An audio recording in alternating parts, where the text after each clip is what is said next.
Hello. Welcome to one of the last sessions of the day and of the business track. I appreciate you all hanging out for the whole day and making your way back from the snack area to the Plow where there was coffee and everything you need to stay awake for this session. The session is not in itself going to be boring. It's just it's tired and I want to go out and watch a game. So what we're going to talk about today, or for the next 50 minutes or so, is the changing world of content professional. Because as the environment and the landscape changes in business and the technology, we have to change as well. So records management, as we know it, is dead. And while we don't just do records management, this is an extremely telling statement. This statement was made by Randy Kahn. He's one of the industry leaders and thought leaders in the records management industry. And he's been a big proponent of records management throughout his entire career. So for him to make this statement really is going out on the ledge.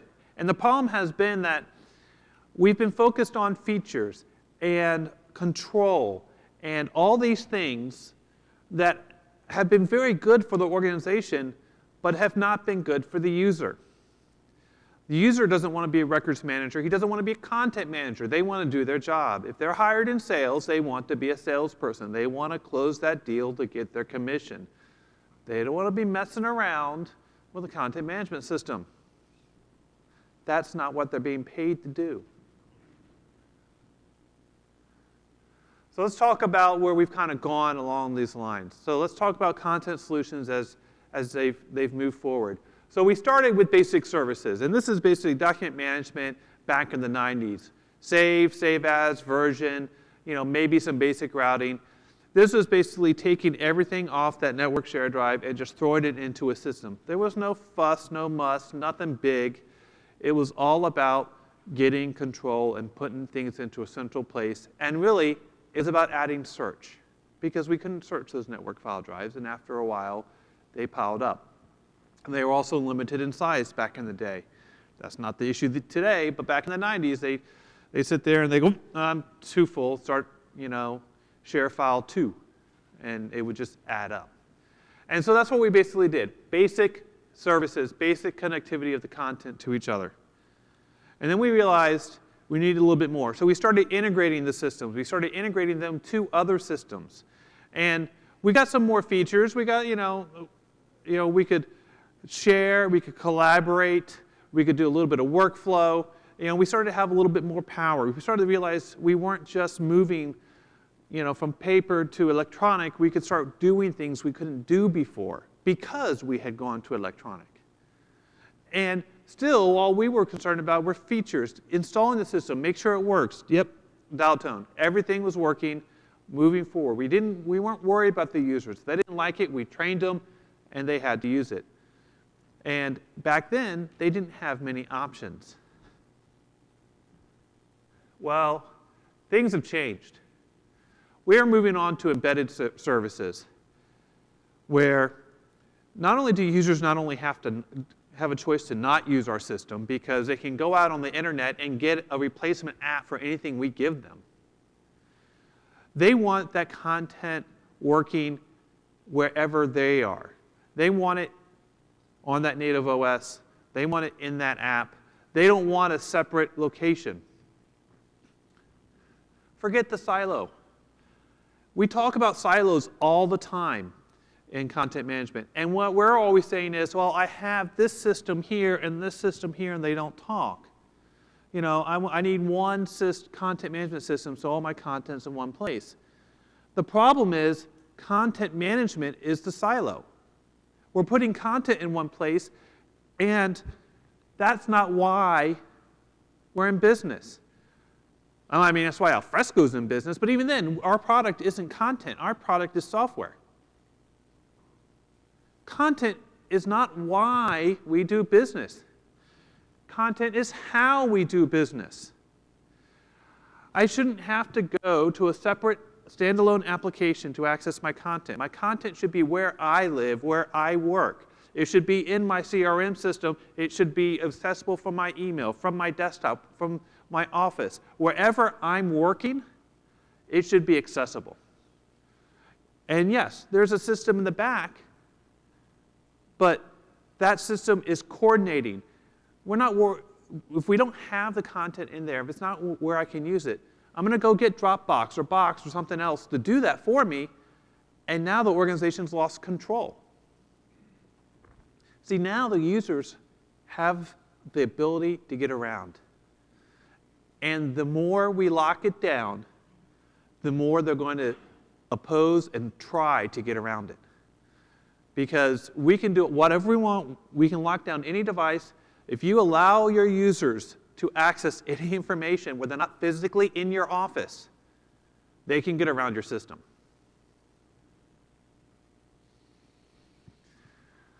So people will say, we need ECM. We need content management. No, you don't. You need a business solution that handles content. You need a business solution, a way to have content part of that solution. You need something, I don't need a big monolithic ECM system. I need a content system that is nimble and I can tie into all my business solutions. And that I can expand, oh, I solved this business problem. And all my content is here in Alfresco and working nicely. You know, I'll use Alfresco to link into this business solution, and now I'm managing it here. And I'm still kind of tying into all these different locations, and they're still centrally managed. But I'm not thinking of it as a platform. What I'm thinking about it is a tool. Think of the database that Alfresco runs on. No one thinks I have a database, a data management system. They think, oh, it's just a database. I plug it in, and I have solutions that use it. We need to be start thinking around content like that, because the database isn't solving data problems, it's solving business problems.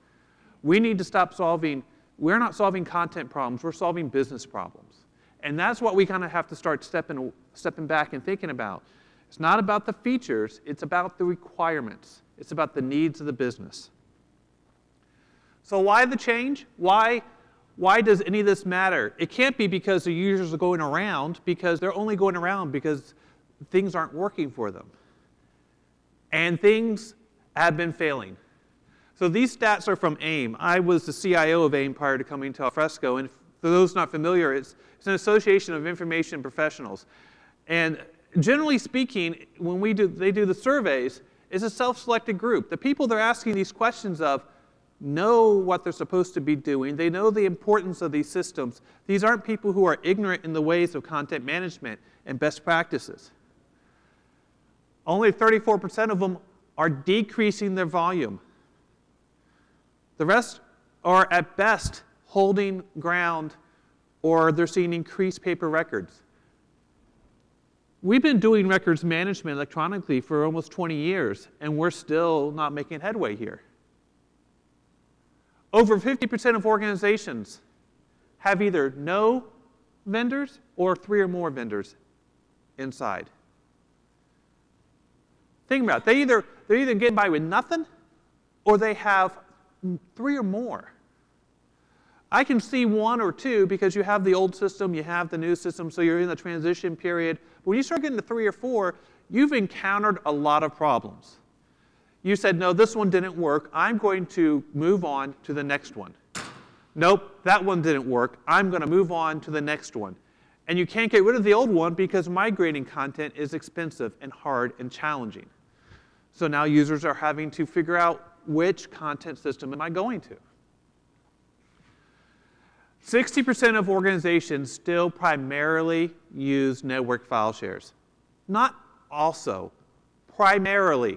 That's their default. Once again, these are people who should know better. And that's what's happening. Because the file share, for all of its flaws, is something that's easy for them to use. It's quick. They don't have to think about it. They can use it and move on with their job, which is, once again, all they care about. So now is the question, what can we do? I mean, if what we've been doing for 20 years hasn't been shifting the needle significantly, I mean, you know, if you're in a heavily regulated industry and you either do it or lose your job, then you do it. But for a sales team, marketing team, consultants, and a lot of industries, That's not the option that they're faced with. Your executives are probably some of the worst offenders. It's not about users. They're not users. They're not drug addicts.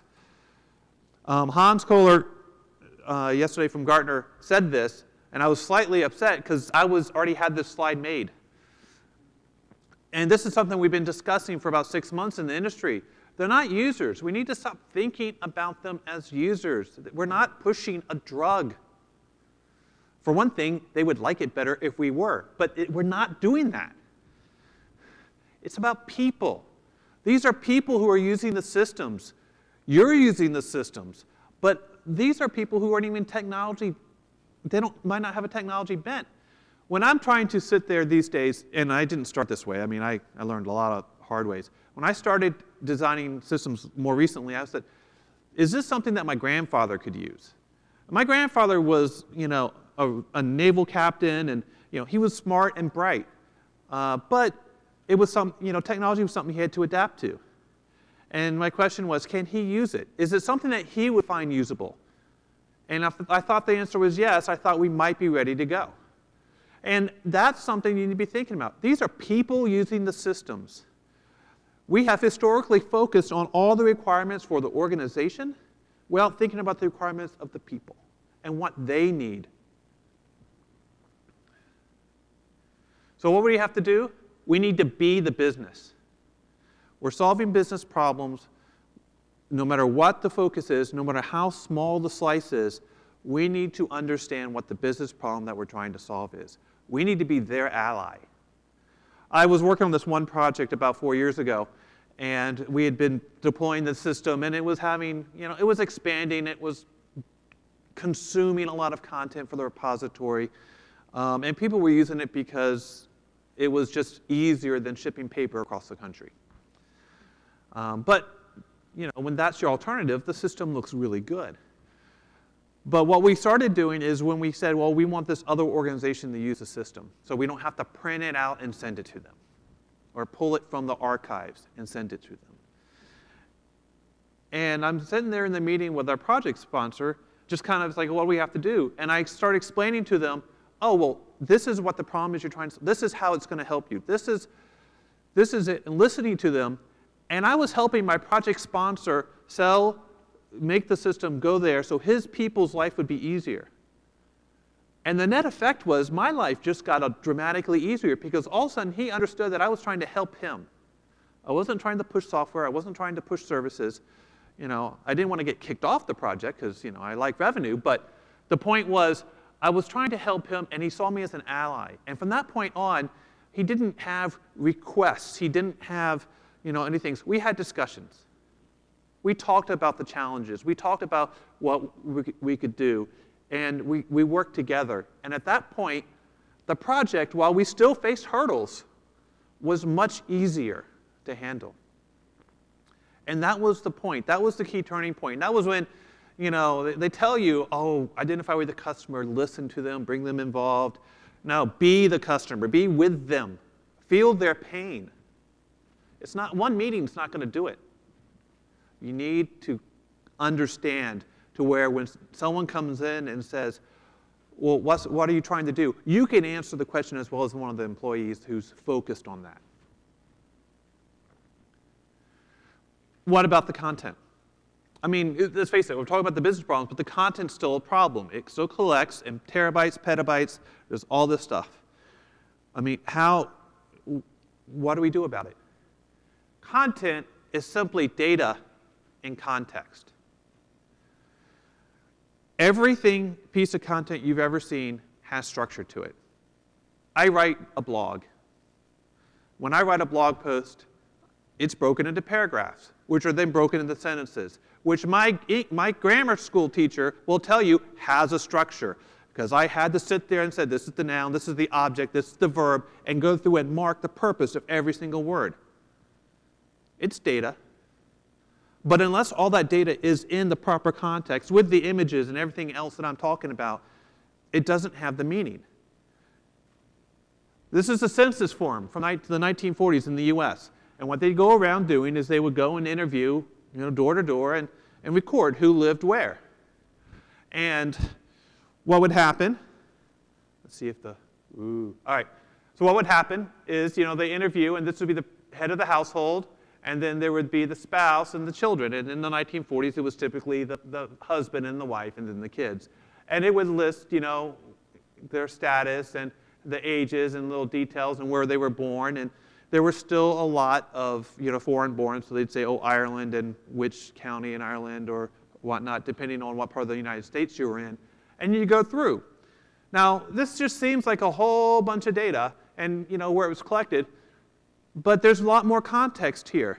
If I'm trying to find my grandparents, Hart is not an uncommon name. Gordon was my grandfather's first name. Gordon Hart, if I knew he lived in New York City, there's a lot of people in New York City in 1940. But if I remember him telling me a story that there was a Davidson that lived upstairs, all of a sudden, this is interesting because now if I can find one that has a Davidson living around the same address, that narrows down the chance that might be my grandfather and not someone else's grandfather. And it's that context. And so these sheets combined together for that whole book, that provides additional context. And that's what all content is. I was having a debate with someone who said, no, this is just data. I can put it into a database table and it's done. I'm like, no, there are relationships here. Those relationships provided context. That's what we're managing. And in business, everything is about context. We have to understand that context. If we can't understand the context, how can we manage the content? How can we solve that problem? That's our job. As a content professional, our job is to understand the context so we can then effectively manage the content for the organization. What gives content its purpose? The executives will sit there and they'll work out their annual report for the organization, and it will have all the numbers for the finances, everything we accomplished, the really cool projects, the things we've done and accomplished, everything we're going to do, and it'll include some history for people who aren't familiar with the history, and bios of all the execs so they have faith in the leadership. What's the purpose? The purpose is to sell the company to people. I mean, that's why you do the annual report, because you want to sell, to the public, we're a good company. One, don't hate us. Two, buy our stock. And that report has value. But what is the value? So that's a good question. The annual report is a perfect example of how value changes based on the context. If that annual report hasn't been released, and you are someone outside the organization, and you get hold of it, and you can see the report and the numbers, that has immense value because you now can predict what will happen in the stock market, and you can invest accordingly. And the value of that is directly proportional to how much money you have to invest. If I only have $10,000 to invest, then it's not only worth not that much. If I have $10 million, I can make a lot of money with this information. But inside the organization, even before it's released, it has a minimal value. We have all this information. We have it in bits and pieces. We already have the numbers. They're in a spreadsheet over there on the CFO's desk. It's not that valuable. And once it's released to the public, its value is still there because it has information to the public that they can only get from that report, but it's no longer unique and special. And the context has changed for the same piece of content. So, one of my former clients was the Federal Reserve Board of the United States. And whenever the chairman of the Reserve gives a speech to Congress, the very minute that speech starts, they had to publish the text of that speech to their website. And when it's published because the stock market does something. It goes up or down, depending on whether they were guessing right about what he was going to say. If that thing gets out early, all sorts of disruption and a lot of people's jobs. The value changes. We need to understand what defines the value of the content so that we can prioritize. You know, when it's the same when you do email. Let's think about email for a second. If you get an invite to the Christmas party, if you want to go, it has a little bit of value because you need to know when and, you know, what to bring and how to dress. But after that, it has minimal value. It has no value to anyone outside the organization. And to be honest with you, you can ask someone else the information. I don't want to worry about that. As someone in the organization, I don't want to manage that. I don't want it cluttering up. It has value for a little while, but then get rid of it. If we're talking about an acquisition or a merger, immense value. That has value for years past the date. And we're not talking about lawsuits. We're not talking about regulation. It's Dave, can you remind me why we decided to do this merger again? I don't remember you telling me about that. Oh, yeah? Yes, we did discuss it. It has immense value. You can't manage all the content unto the same way. You can't address all the content business solutions the exact same way because they have different value. You need to invest in the value. One of the problems that we have in the industry is I was sitting there, I was talking to Joe Shepley at DocuLabs, and he was saying he can count on one hand without using all his fingers the number of records management projects that were implemented after he did a detailed analysis.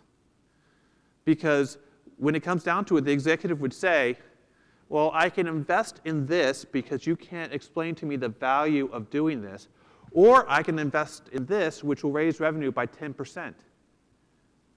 You find me an executive who's like 10% increase in revenue for putting this system out there. I want that because that's what his stockholders want. This is hard to quantify. We need to quantify it and understand it, and by getting to know the business, we can do that. And we can pick the ones that will have the most impact. All or nothing doesn't work. Okay, there are a lot of cats this morning on the keynote, and there's a big match tonight. I thought this was a perfect picture to talk about content has life. Content lives. All the content I've been talking about changes over time. And I wasn't even talking draft or review or approval. It's all about where it was, who has it, how long, just how old it is. It all has life. It evolves. We also edit it. We version it. We grow it. We send it through a workflow. We assign it a life cycle, and it becomes a power unto itself. We need to understand it. We need to understand the environment it lives in. Does it live on everyone's phone? Do they use it when they're out in the wild? Do they just use it at their desktop? Do they use it in Word? Are they going to be pulling it into the sales system? Are they going to pull it into the finance system? You need to know where people want to use this stuff. Because they don't want to have to go over here to get the content so they can reuse the information in it over here. They want it in the same place. And if you're doing it on a mobile device, I mean, people used to complain about in the PC, Windows world, Alt-Tab, or whatever you do on the Mac. But on a mobile phone, it's even harder. The screen's smaller, so you're not only switching back and forth and trying to work that out, it's just not as easy to flip back and forth with that information. You want it in the same location. I mean, internally we use, for expenses, Concur, which is a cloud-based expense solution. And it uses content brilliantly because I can snap a picture of my receipt, scan it with my phone. It's there. It's always one button away when I'm trying to fill out that expense report. I'm not switching back and forth. It's always right there. I don't have to go back to my apps. I don't have to go anywhere else. And I can grab it, I can look at it, and I can fill it out and submit my expense report. All within the same application. If I use the web application, I can have the expense showing up on the same time. Because the content's in the business process. I'm not going to build an expense solution on top of Alfresco.